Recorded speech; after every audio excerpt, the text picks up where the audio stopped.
the I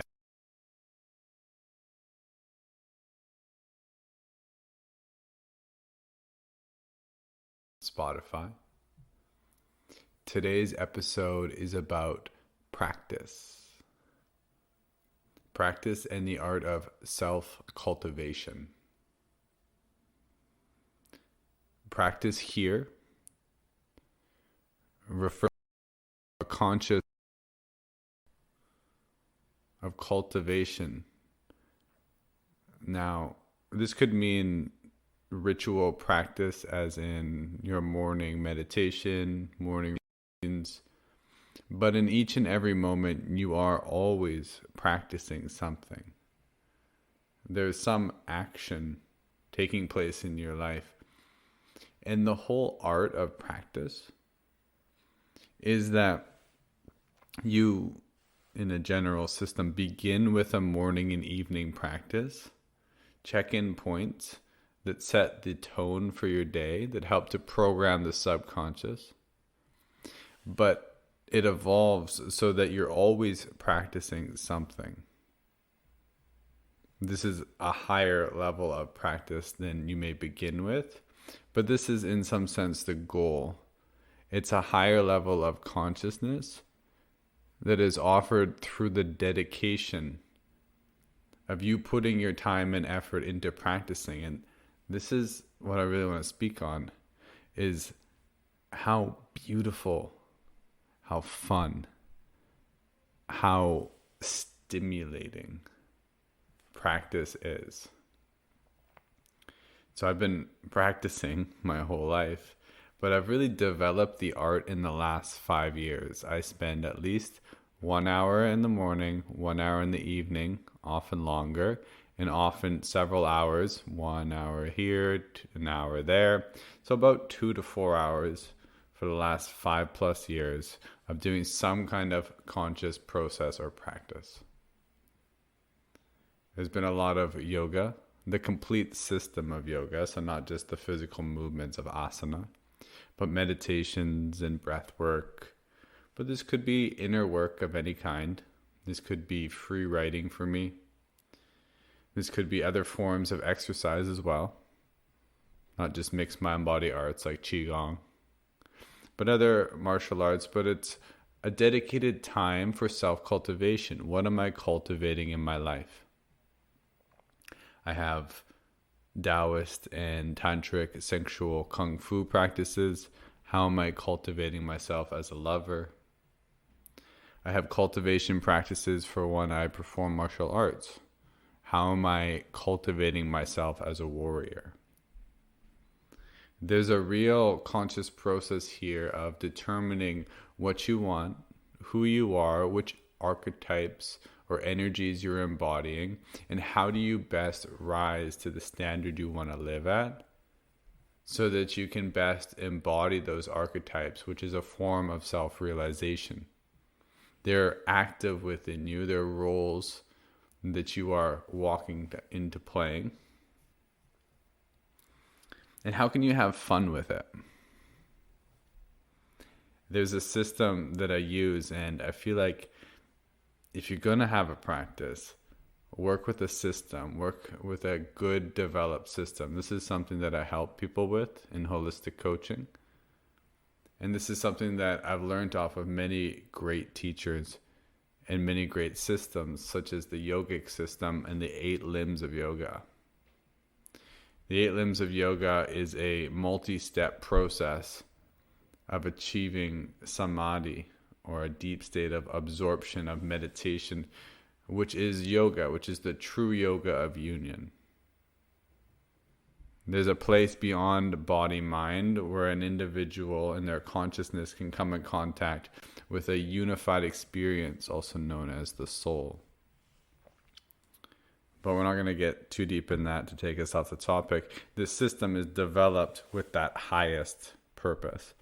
But the system has yamas and niyamas, which you can think of as internal and external rules of conduct, kind of these virtues that when you practice, you integrate into your nervous system. This is getting at the conditioning of what's deep within you. I think most people are privy that most of what we perceive is actually the product of our subconscious, which is about 90 to 99%, depending on how you want to look at it, of what's actually happening. What actually occurs in our life is the product of our conditioning, or at least that's how we perceive it, right? So if we want to change our life, we need to change this basic coding, which is like the software that's written in the hardware of the body mind.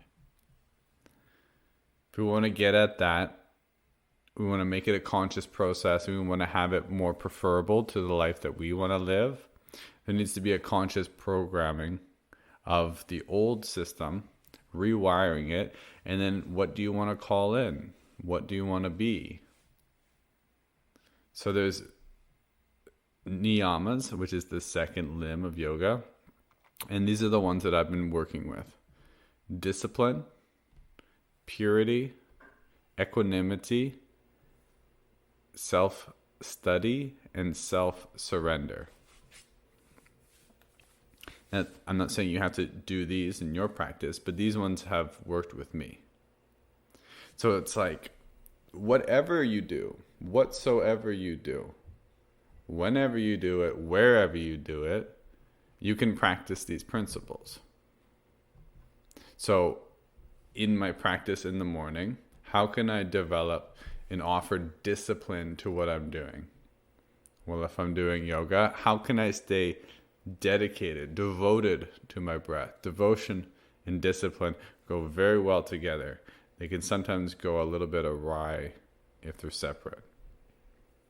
So if I'm having discipline, I'm in there with my breath, with my focus. When my mind, as the mind does, distracts itself or has something else come up as a subconscious program, I pull it back. That discipline that I offer as a mind program, as an embodied action, mental, emotional, and physical, is something that I can take out into my day. I've cultivated that virtue, that quality of discipline in the mind and the body. This is what I want to offer my life. This is what I want to offer my family. This is what I want to offer the people I work with. Discipline is really important to me. So is devotion. So is purity. So is equanimity. Now you can practice these wherever, whenever, and it's important to practice them, as I mentioned, all the time.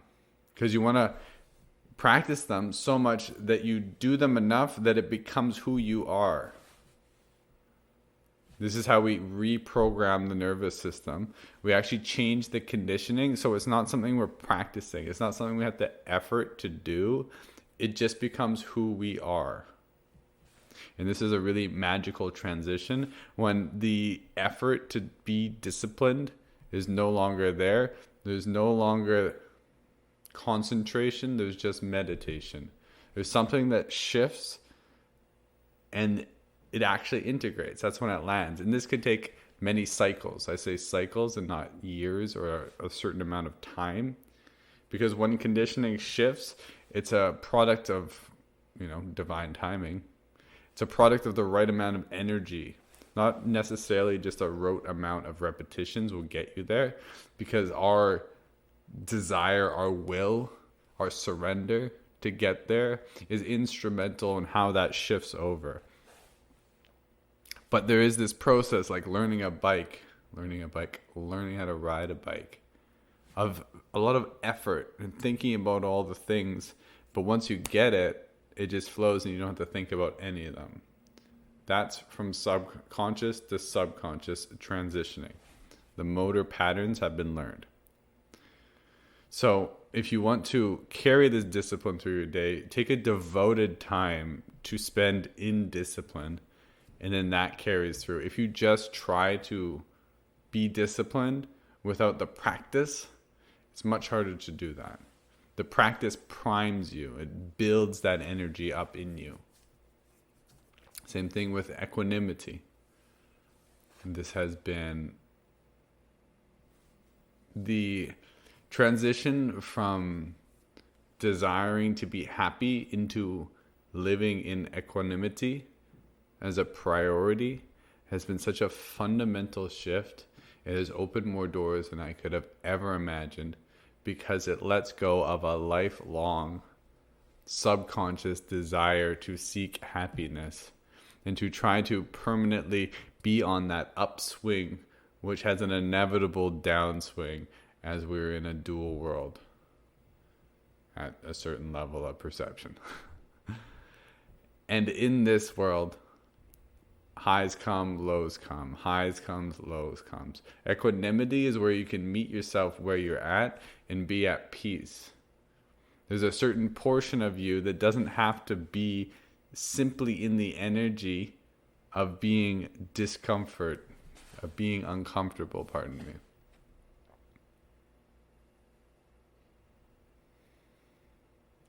There's a certain part of you that is not the body and the mind. This is the aspect of you that we are looking to cultivate a connection to. So when you cultivate equanimity, a contentment with what's going on, you cultivate a higher principle than the circumstance. So if the circumstance is rough, it's raining, there's trouble afoot, if you can remain centered in that, the part of you that remains centered is the part of you that is supraordinate to the circumstance. This is a superpower. Now, when you practice equanimity, you practice this in traditional systems in meditation. This is simply allowing everything to be as it is. I had this realization,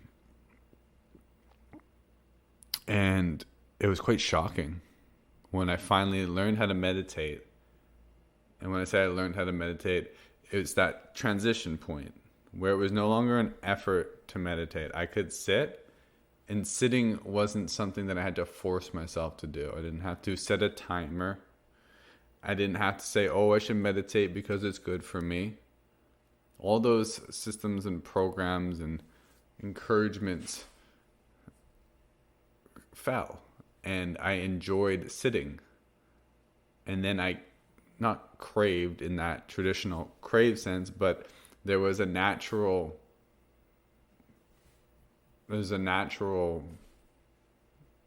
way that I developed in my life where meditation was a part of my life. It was natural to do something when the action was done, to take a sit, let it integrate. I've taken part in many pleasurable things. I've eaten so much good food. I've watched so many good things. And at the end of the day, I don't want to continue to watch those and continue to go in desire cycles fueled by dopamine. I can just sit. And I realized I couldn't just sit for so long because of those old desire programs, because I was seeking happiness, and because I couldn't be with what was going on within me. Because when you sit in meditation, what happens? Oh, laundry list. Oh, this comes up. Mind busy. Mind programs. Oh, I'm not doing it right.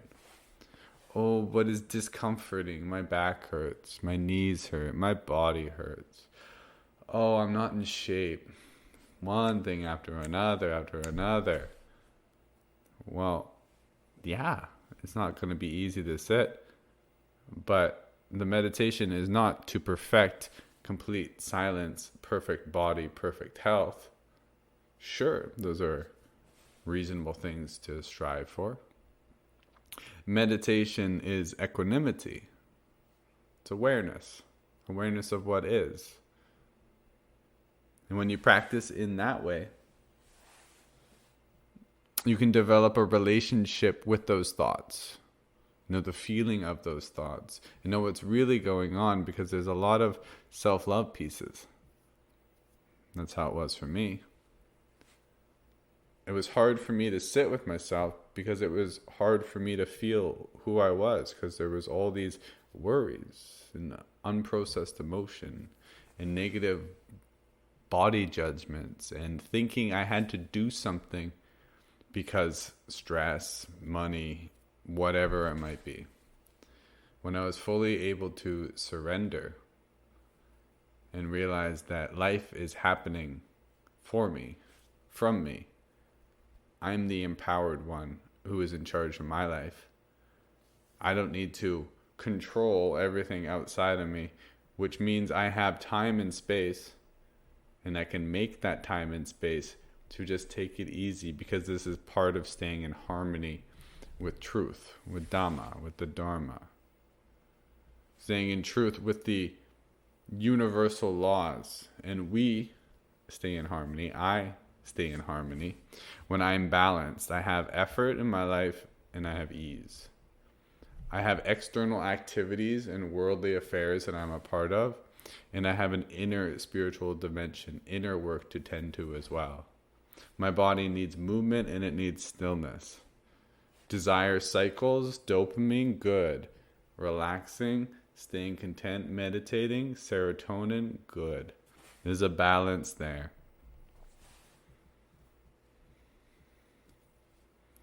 So your practice can help to bring you into universal harmony, because we are the microcosm of the macrocosm. We take care of this one, everything else gets taken care of. Yes? All the problems in the world are in this one. No problems in the world without this one. Yes? So when we learn to let go, we loosen the attachment to those problems. This comes with equanimity. It's being okay with what is. And then a problem doesn't have charge. It doesn't have a problem. And then it's like doing a puzzle when you're a kid. Oh wow, we have a problem? Cool, let's play. Let's make bigger problems so that we can go on a quest and solve them. So we take the charge off by remaining in equanimity, equal. Not positive, not negative. When we're in balance like that, we can see the positive and negative clearly. We can still choose. We still have choice. But we don't have expectation and attachment to that choice. Equanimity develops us in a way that we have more resilience. And then this can be practiced. This is a cultivation. What do you want to cultivate in your life? I really also love the virtue of surrender. Because think about this. The greatest ecstasy you can ever imagine. I was going to give a graphic display of what came to my mind, but not necessary. Mostly inappropriate, probably. Well, I guess it depends who you are. I'm just not going to share it. But it was juicy. And there was lots of liquids coming out, and it was amazing. But think of your favorite. I almost lost the whole topic because I went into it. Think of the most... I actually did totally forget what I was saying because I went into it. Oh my Lanta. Surrender. Okay, I'm back on track. Think of the most juicy thing, but don't lose your discipline. Stay focused on it. Juiciest thing in the world. You have to surrender to that sensation. You have to surrender. And think of the most painful thing that you've ever experienced. Well, you don't have to go too deep into that, but maybe just think about being pinpricked. You have to surrender to that too. Either way, either polarity, surrender is the same. You are always surrendering. Surrender is not forfeiting. It doesn't have a negative charge necessarily. Surrender is the act of being with what is. So it goes well with equanimity. And developing surrender in your life will bring you into harmony with the universal order. Now, there's a real finesse in surrender because we need to learn what to surrender to and when. And there's organizing principles for that. And you learn how to tune into what is true for you when you have a good relationship with yourself. That relationship with yourself drum roll, is built through practice. It's built through a dedicated time with yourself. For the most part in isolation, this is your time to be without reflections in that ordinary way, as people are reflections, they're mirrors for us. There's an opportunity for you to know yourself by reflecting you to yourself. This is how you gain. Try that one more time. This is how you gain. This is how you gain a real, deep, and beautiful relationship with you. Not the superficial personality self with the conditioning, but the higher mind, the soul, the deeper parts of you, however you like to speak to them.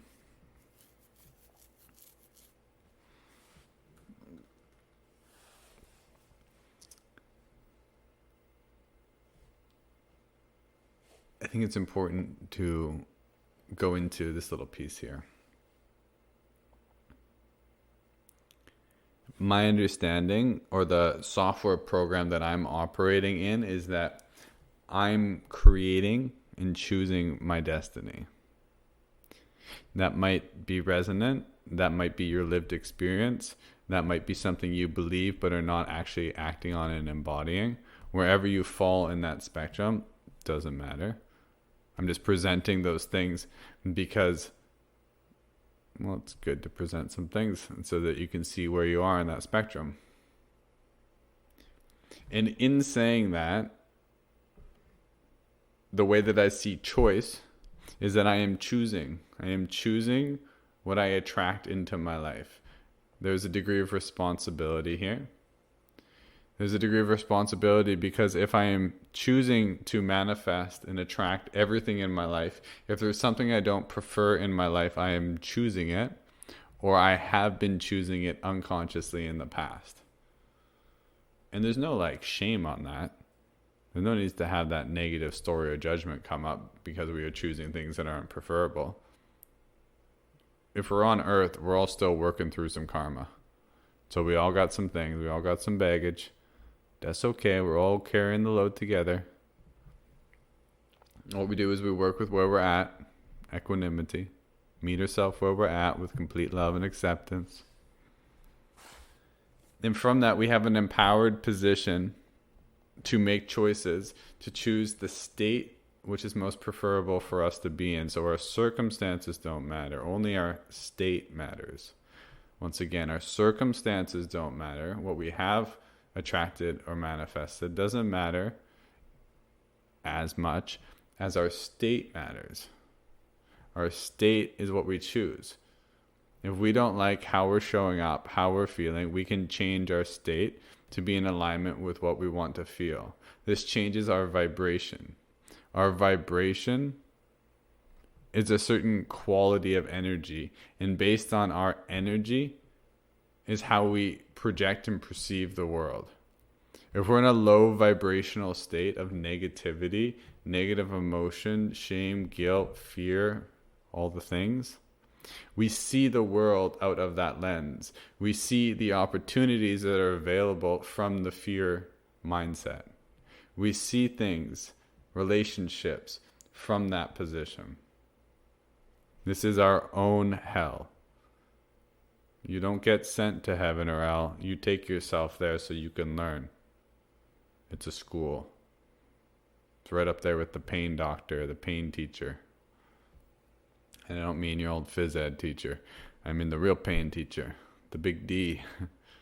Is that what they call the devil, the big D? Some people call that the devil. And then there's heaven. There's the high vibration. From the high vibration, you see like an eagle eye. You see the wider perspective of choice. You see more opportunities because those old stories, that negative emotion, when you're in it, is a prison. It's the prison of your own mind. So from that empowered position, you are choosing your reality. So there's a process here. Like when a child is born, you ever watched a baby? They have these like sporadic kicks and twitches. It's like it's like a short circuit. It's like bing, bing, and the baby just like twitches and its arm flails. Those are spontaneous firings of the nervous system. And through those spontaneous actions, the baby is learning.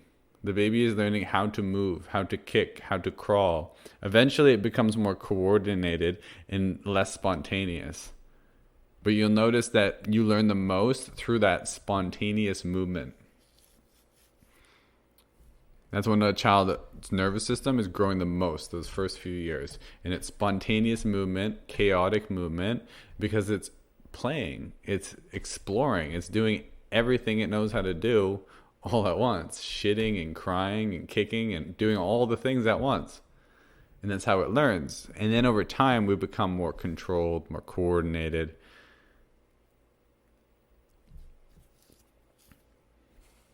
So this process is of learning how to move the body, right?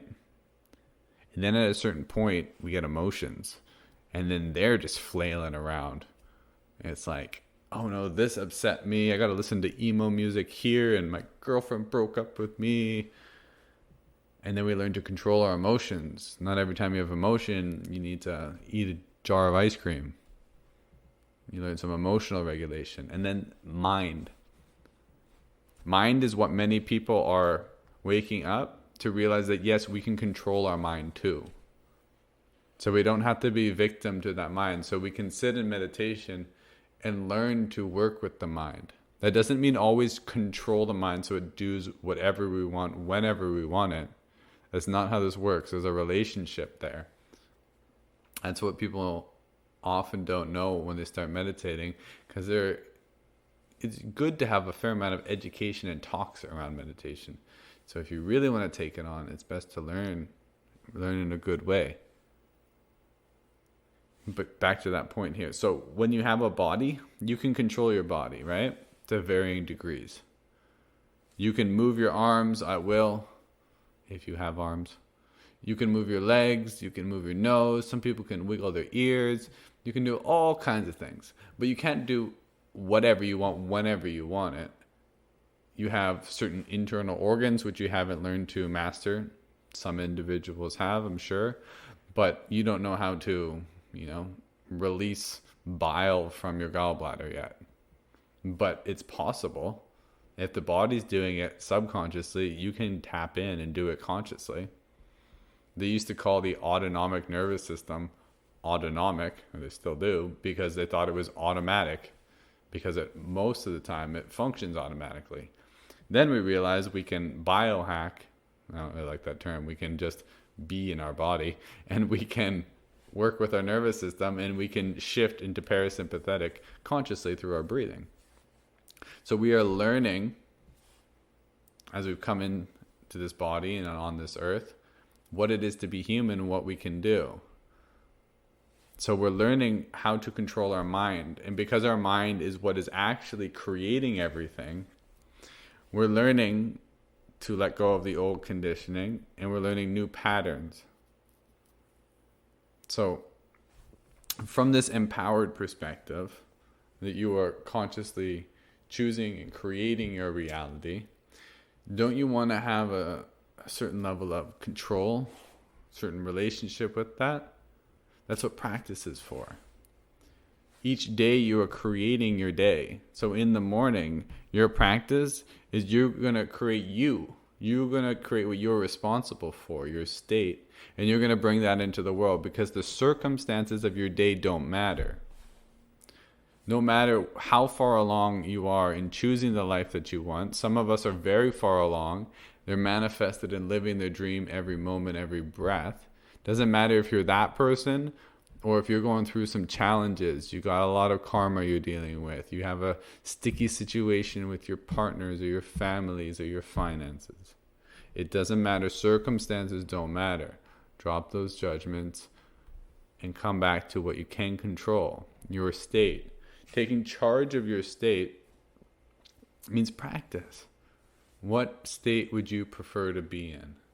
Notice where you're at. Meet yourself there. What state would you prefer to be in? And then it takes a little commitment. If we're in a state Maybe we're dealing with something really big. Maybe we can't shift it in one moment. But our work is to shift the mind towards what we want. Remember that downward spiral? We don't want to be in that, because we see the world through that downward spiral, through the negative emotions. We want to keep on that upswing. And ideally, what we're working up to here is moment to moment. We are in the now consciousness. Meaning that we are consciously choosing every moment. Choosing how we want to show up. The more moments we choose consciously, the more control we take over our destiny. Which is interesting because it's also how we surrender into the plan that's already happening for us. But that's how polarities work. There's always a relationship between those forces, masculine and feminine, control and release, chaos and order. So, practice. How do you practice 24/7? Well, you practice with something so simple like the breath, which is always with you 24/7. This is why meditation on the breath, especially breath witnessing meditations, are some of the most powerful meditations on the planet and have been used by Zen Buddhists, have been used by the Buddha himself, have been used by yogic traditions, have been used in Christian traditions, all kinds of traditions have just breath witnessing. Because when you do conscious breath work, you have to effort and control, and you have to do something that you usually don't do in your ordinary life. So it's hard to do and carry that meditation into your life. If your meditation is deep breathing 3 times in, 2 times out,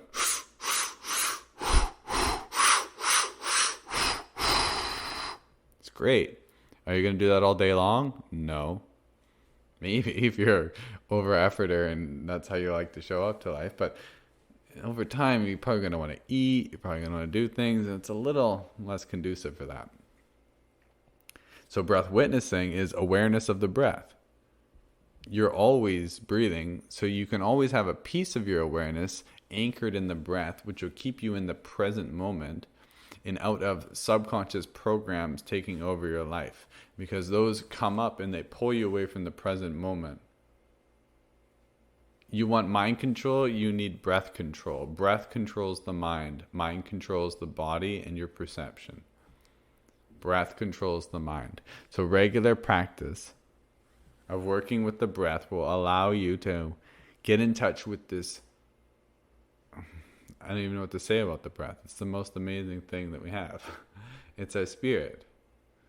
It's your soul coming into your body.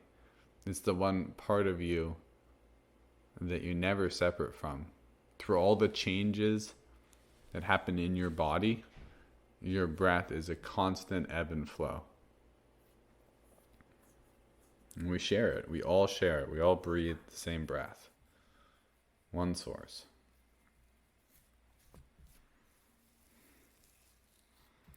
Now, all practice is this conscious process, as I mentioned in the beginning. And whatever you want in your life, your breath and your practice is going to get you there. Because what you want in your life, you may think of it as a goal. I want to be a professional martial artist. And that goal is external, right? There's I want to win this medal or have this belt or win this competition, whatever it might be. But what you need to work on is yourself. Who's that person who's going to show up there and win that? Because when we get too focused on the external goal, we lose track of what we need to do, which is the most important thing, which is where we want to put our focus on who we need to be. You want the ideal relationship?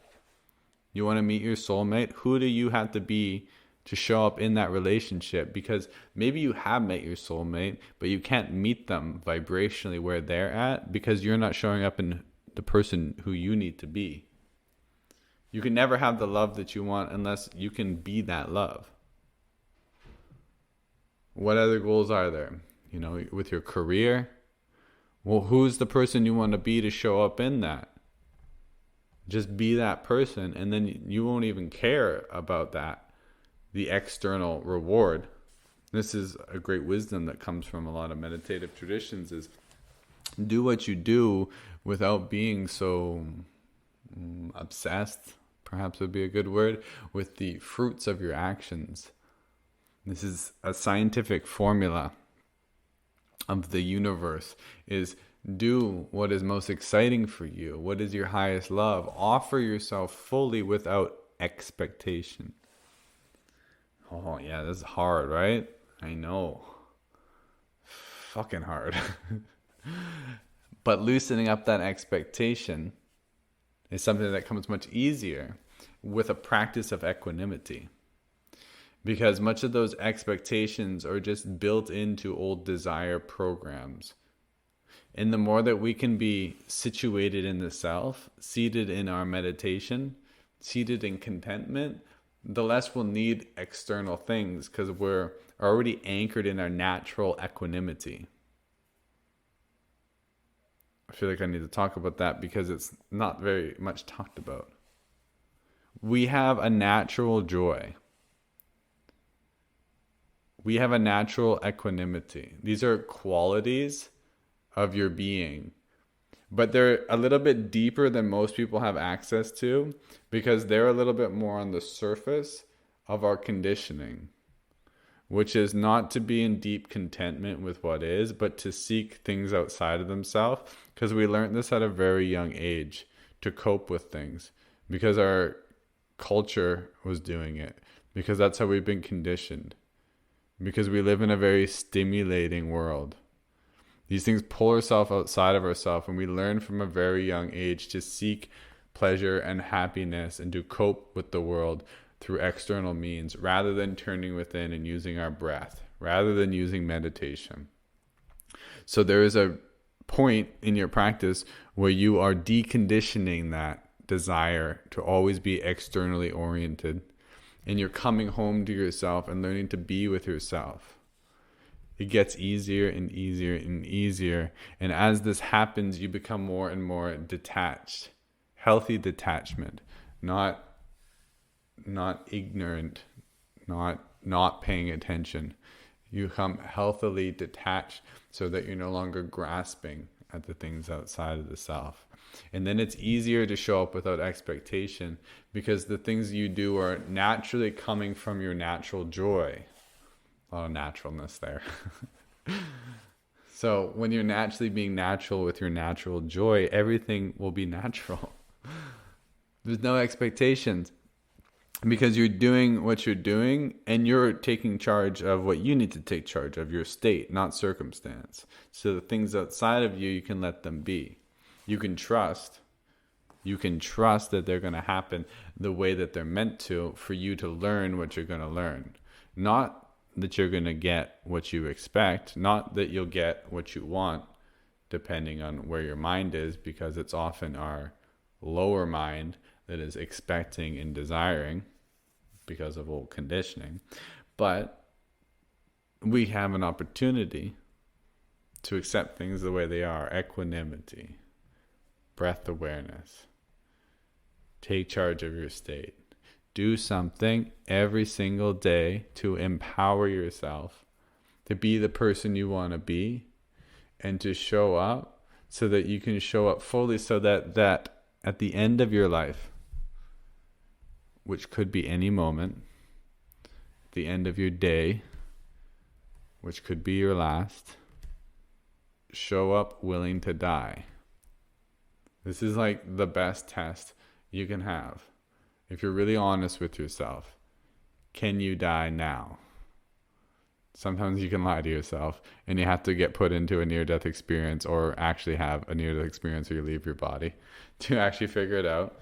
I've been there a few times. But it's a great question. Are you willing to die? Are you at the end of your day satisfied that you can leave this life? If you're working a job that you don't prefer, this may not be the case. Once again, circumstances don't matter. But are you showing up fully? This is an internal thing. This isn't about circumstances.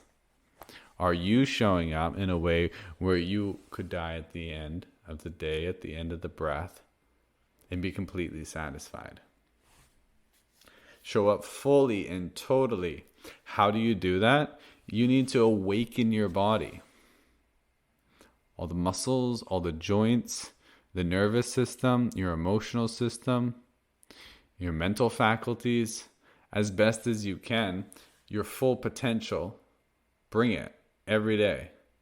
How are you going to do that? Well, developing a system. This is the yogic system, for example, or the qigong system, or martial arts systems. Or you can design your own system of movement and meditation and reading and doing Scrabble and playing with your kids and singing songs to your lover, creating art, whatever it is that brings out your full potential. That's something that is important for you to spend time cultivating and doing every day so that you can be your best, so that you can die fully and consciously. And I've spoken a lot about practice as like meditation because that's how I practice. So I'm projecting all over you. But the systems of meditation have been around for thousands of years and have gone very deep into this, and this is where I've gained a lot of my knowledge. But your practice might not be meditation. I had a great teacher who once said something along these lines: if you are happy, you don't need meditation. And that's a great point. There are some people who are happy and they don't need meditation. And I'm talking about real happiness. I'm not talking about happiness that comes from watching a movie that just came out and you'll watch it next week and not be happy. That's not happiness. That's a transitory state. I mean, genuine happiness, natural happiness. And that comes from being in tune with your core, your center, yourself, your equanimity. It's that same place. The reservoir, the pure mind, not the adulterated and obscured mind with desires and cravings. But what's your practice look like? And develop it. It's so funny. It's so funny. The more I get into this, I realize that there's so much time. I have so much time. Now, I work, if you know me, I work a lot, and I don't have spaciousness to do things on some level. Kind of confusing my words here. But I have so much time to choose new things, new pathways, and to do what I want to do. And for a while there, my practice was very... Well, I learned how to practice from other people's practice. And it was like, do this meditation, do this style or sequence of yoga, and do it every day. Same sequence for an hour with a meditation at the end every day. And this was an important part of my process. Maybe you can't skip it. Maybe you have to go through it. I went through it, and I needed to go through it because I needed to structure my mind, because my mind is what has the tendency to be, yes, structured, but also quite chaotic and artistic and creative, and wants to do something different every single time it does it. Don't want to do the same thing twice. Sometimes. Always. Again. Always. Again. So what I had to do was do the same thing over and over till I disciplined that aspect of my mind. I trained that aspect, that quality. That was part of my practice. And now, right now, my practice is so fun. It's so fun. Like, I'll get up, drink some warm water, jump into a cold bath right away, go for a run, test my energy levels out, how am I doing for the day, maybe some qigong, maybe a little bit of dance, maybe qigong, then dance, and then weight lift, and then qigong, dance, weight lift, yoga. Like, I'm talking like 5 minutes here, 10 minutes there. I'm just like roaming around being so natural. Being so natural. It's just organic. I'm doing what my body wants, when it wants it. And it's something I've developed over time to be very comprehensive. And I'm hitting all the places that I need to hit. Like, it's comprehensive. I used to do this when I first started, and it would be too jumbled. Like, I wouldn't open up certain joints, and I'd miss certain parts of my body. But now I'm very aware of, legs, hips, core, chest, neck, face, emotional body, mental body. How do I stimulate all of these? I want time for exercise. I want time for stretching. I want time for mobility. I want time for meditation. How can I structure it in a way that I get all of those? So that comes over time, and it comes over what you want in your day to prepare yourself for your life. Now, I'm a mixed mind-body arts teacher, so these are the things that help to cultivate me into the person that I want to be. If you're a visual artist, maybe your routine isn't so comprehensive physically, though I would have some encouragements to do that because of how the intelligence is within our body. And even if you don't have a per se physical life or dream, that some development of the mental and emotional and physical system will benefit anything that you do. But you want to do things that put you in the space. When I'm creating, and I've been a creator for multiple parts of my life where it's been a lot more dedicated. Before I got into breath work, I wanted to be an artist for a few years. And I went deep into the creative process. And for me, I would do my best to take a few days off, and I would go into complete chaos. No structure. Everything had to be non-linear. I wouldn't clean. I'd make a big mess and just be okay with it. I would put plates in weird places and do all kinds of weird things because that allowed me to break out of patterns. It's like dancing, how I just do every weird thing I can think of for a while, just so I can break out of the humanness that I've been walking around in for the last however long it's been since I've last danced. There's a shedding of normality, the shedding of the regular mind. And for creating art, I found that very conducive. Now I live quite a structured life. Well, there's a really a perfect balance between chaos and order, but there needed to be more structure than I used to have in order to live and offer what I do. So there's some development here of this practice, but I encourage you to develop it, create a conscious system around it, right? This is all about conscious process. It's all about organizing your mind. Organizing your mind so that everything flows in your life.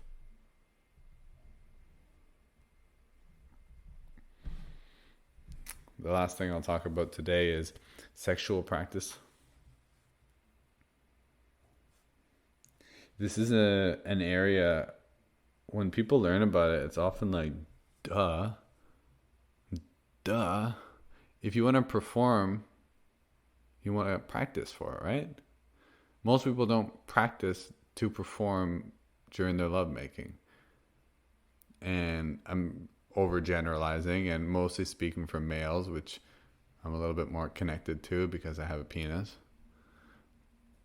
But most men don't have a cultivation practice which makes them a better lover. They might have a masturbation practice, and for a lot of men, that's with porn, which doesn't necessarily set them up to be the best lover. Watching a lot of porn, not to go into this too much, because did I make an episode on this? I wrote a thing on it at least. Yeah, I made an episode on this. It doesn't cultivate you to be a good lover in many ways. One is that it's very disconnected from the act of love. It's very mental. You're very much stimulating the mind with images. And there's not a great connection, like a great embodiment to the pleasure. And the pleasure is often more desirous than it is loving. So if you want to cultivate yourself to be a lover, I'm not just talking about fucking, I'm talking about being a lover. You have to cultivate your love. And most people don't cultivate their love during masturbation to porn. So how can you in your self-pleasure practice cultivate yourself to be a better lover? Well, you can self-pleasure yourself with affection. It doesn't have to be this candlelit, hickory and cucumber oil. Is that a thing? Hickory and cucumber? Could be a thing. Hickory and cucumber oil and just making it nice and slow always. It's just like love making, right? There's time for tenderness. There's time for the cucumbers. And then there's time for a little bit more of gritty love, dirty love, kinky love. And you can do this in your self-pleasure practice. One of the practices I offer to a lot of people is use your expressions.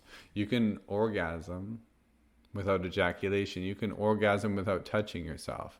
An orgasm is just like this contraction and release.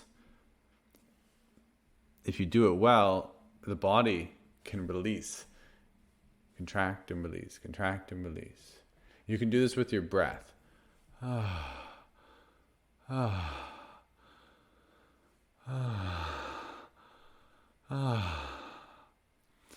If you breathe in that way, just with a pleasurable sigh, you can learn to breathe in different parts of your body. Low tones help you to breathe into the lower part of the body. Middle tones for the middle part. Upper tones for the upper part.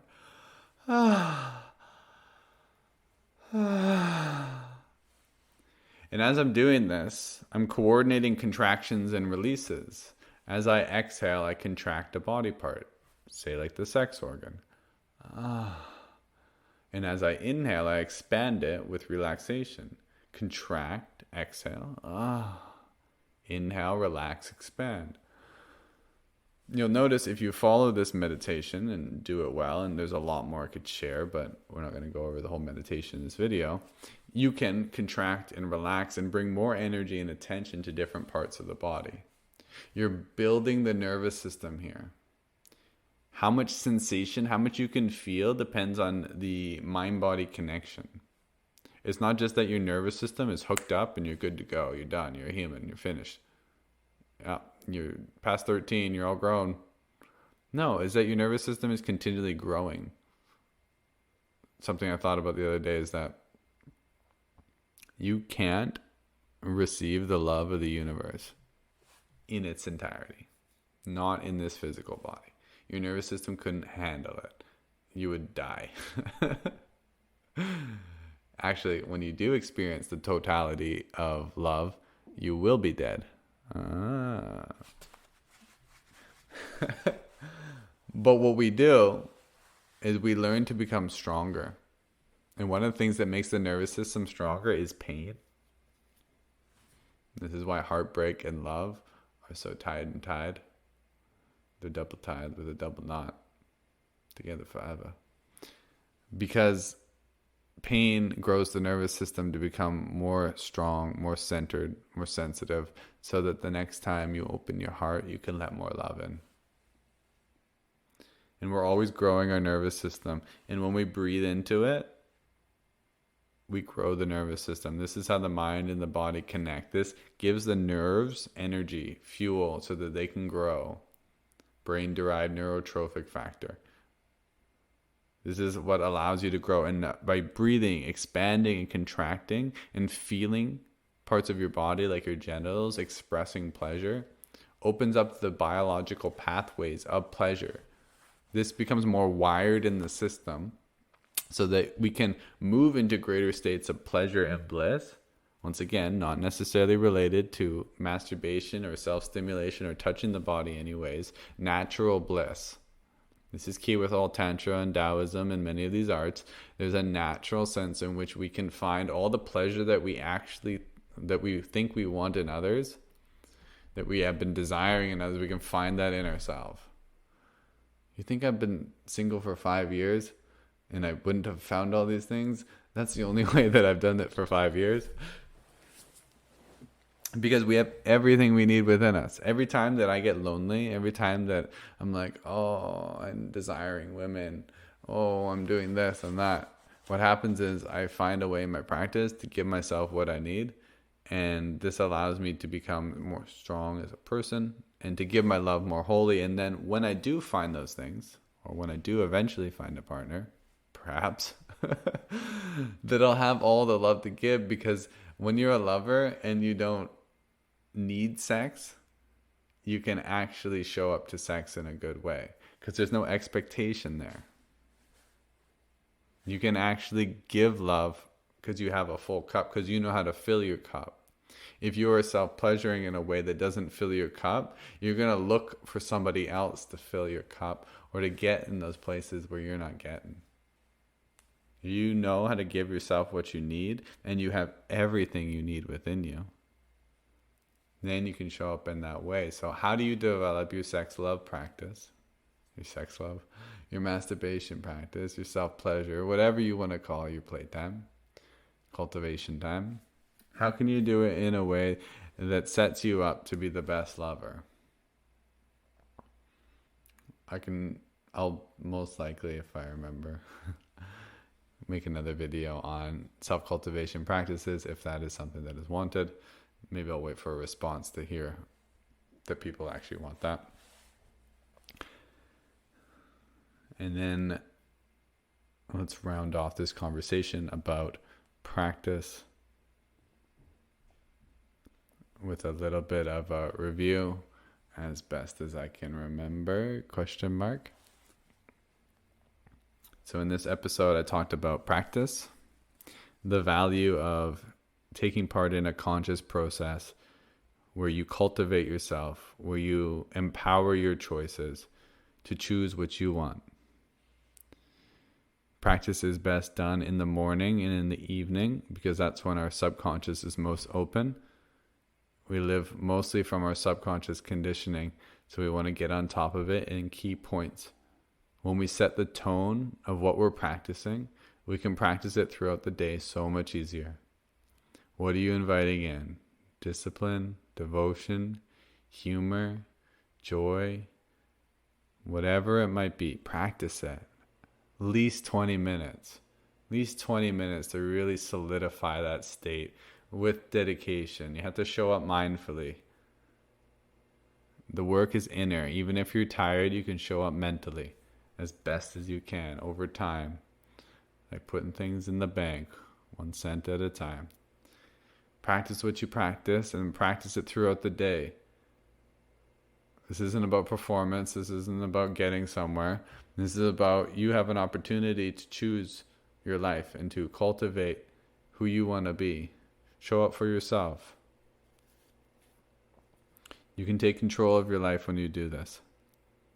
An encouragement to have a comprehensive system. If you want to learn more, we can do some coaching. Have a comprehensive system. Open up all the joints in your body. Use all of your major muscles. Use your mind, use your emotions. Get everything online so that you can show up in your highest potential. Own and win your day every day by controlling your mind. And you will choose what you want, and you will have the power to let go of the things that you don't. Cultivate yourself to be a good lover. Cultivate yourself to be the best at whatever you do. And you will have success in everything that you do. And if you're tied to your natural equanimity, there's a naturalness to you. There's a naturalness, and there's no expectation to have that success manifest in any particular way. This is true success. This is inner success. This is inner liberation. This is done traditionally through practice. Practice, practice, practice. Not perfect, not performance, just practice. Thank you all for listening. I Om.